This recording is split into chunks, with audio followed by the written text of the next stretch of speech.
Hi friends, நாங்கள் night கிரிவலை சுற்றிட்டு காற்றுல வந்து சாமியை பார்க்கலான்ட்டு வந்துட்டோம். கொஞ்ச நேரம் ரூமில் போய் ரெஸ்ட் எடுத்துகிட்டு அப்புறம் சாமியை பார்க்கலான்னு வந்துட்டு சாமியை பார்த்துட்டு வெளியே வந்துட்டோம். இப்போ வந்து 2 o'clock வந்து க்ளோஸ் பண்ணிட்டாங்க கோயில். ஏன்னா அமித்ஷா வராங்க, ஹோம் மினிஸ்டரு. அதனால கோயில் க்ளோஸ் பண்ணி வச்சுருக்காங்க, யாரையும் உள்ளே விடல. ஃபுல்லாக ரெஷ்ஷாக இருக்குது பாருங்க,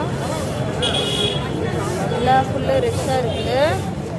அதனால நாங்கள் சாமியை பார்த்துட்டோம். சாமியை பார்த்துட்டு இங்கே கிளம்பிட்டுருக்கோம் வீட்டுக்கு. நல்ல வேளை நாங்கள் வந்து சாயங்காலமாக பார்க்கலான்னு நினச்சோம். கடவுள் என்ன நினச்சாங்களோ தெரியல. நீ போய் பாருன்னு சொல்லிட்டு நாங்கள் 11 o'clock பார்த்துட்டு ரூமில் போய் ரெஸ்ட் எடுத்துகிட்டு சரி கொஞ்சம் நேரம் தூங்கிட்டு, ஏன்னா வீட்டில் அவங்க வண்டி ஓட்டணும். அதனால சரி தூங்கி ஏஞ்சிட்டு இப்போ வந்து பார்த்தா ஃபுல்லு க்ளோஸில் இருக்குது.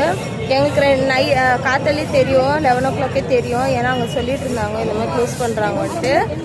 பார்த்தா உள்ளே பயங்கர ரஷ்ஷு, காலியாக இருக்குன்னு சொல்லி போயிட்டேன் நானும். அப்புறம் பார்த்தா பயங்கர ரஷ்ஷு, உள்ளேயும் வர முடியல, போக முடியல, வெளியவும் வர முடியல. அப்படியே ஆயிடுச்சு. சரி லாஸ்ட்டாக ஃபைனலாக சாமியை பார்த்துட்டு தான் வந்தோம். ஏன்னா நாங்கள் வேறு இது செஞ்சிக்கு போயிட்டு அப்படியே மலையனூர் போயிட்டு இங்கே வந்தாலும் எங்களுக்கு பயங்கர டயர்டாயிடுச்சு. சரி அதான் இப்போ வீட்டுக்கு கிளம்பிட்டுருக்கோம். ஃபுல்லு ரெஷ்ஷாக இருக்குது. எல்லோரும் இப்போ கிரிவலை போவாங்க நினைக்கிறேன். நைட்டு 8 மணிக்கு தான் ஓப்பன் ஆகுதுன்னு சொன்னாங்க. பாவம் வந்தவங்களாம் என்ன பண்ணுறாங்கன்னு தெரியல.